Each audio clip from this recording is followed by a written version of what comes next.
2. Drawing blood. The girl in the back seat wouldn't stop yelling. She had black hair and huge brown eyes, wide with fright. Maybe she was pretty. Griffin didn't know. All he knew was that right now she was a big problem. Even though he was freaking out, he forced himself to think, thank God no one was nearby. If he stopped and let her out, the way she kept demanding, this girl would run screaming to the first person she saw. In 10 minutes or less, he would be arrested, and then the cops would naturally drive out to their house and everything would unravel, all of them in jail, probably for a long time.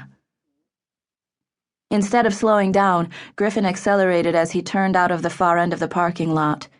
It threw the girl off balance. He winced as her head clunked against the window, but still he kept going. He was acting on pure instinct now.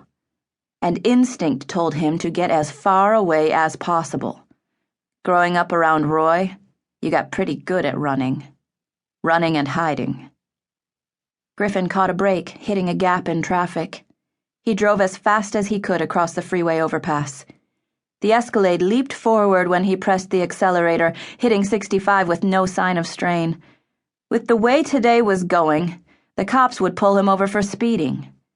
Griffin needed time to think this through, but there was no way he could afford to take it.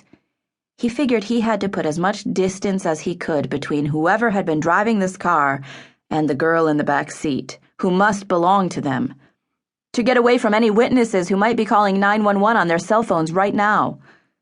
Cutting in front of a red Honda, he took the next corner on 2 wheels, getting off the main road.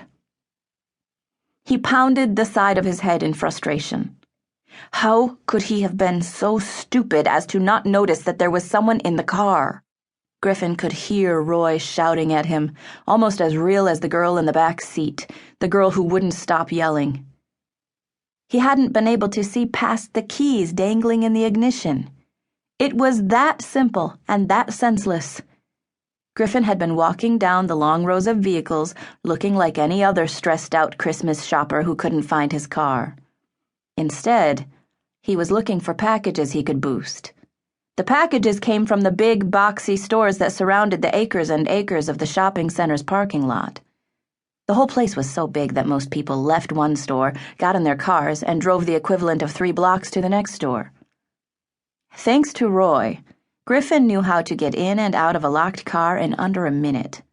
He could do it even when someone was climbing out of the next car, and they wouldn't notice a thing. Sometimes, just for a thrill, Griffin would even give a nod as he straightened up with the J. Crew bag or the box from Abercrombie. Then he would stroll down to his own car, parked near one of the exits, and put the bags in the trunk.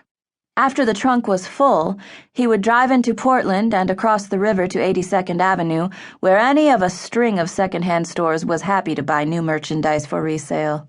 No questions asked. The Escalade had been a gift. A surprise present meant just for him.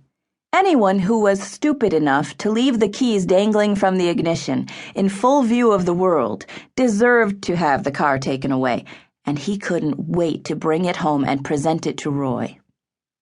That's what Griffin had thought, anyway, until the blanket in the back seat turned out to have a girl underneath it.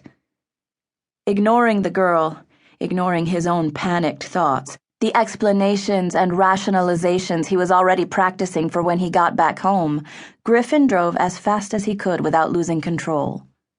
Too fast for her to risk jumping out.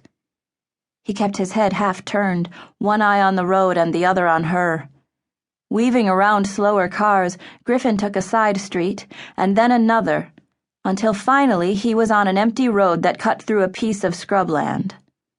On each corner, a big white sign advertised it for sale to any interested developers.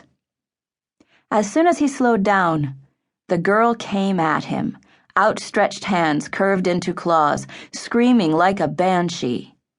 Her head was cocked to one side, and her eyes were wide and staring. She looked crazy. Maybe she was. Throwing the car into park, Griffin tried to deflect her, raising his shoulder and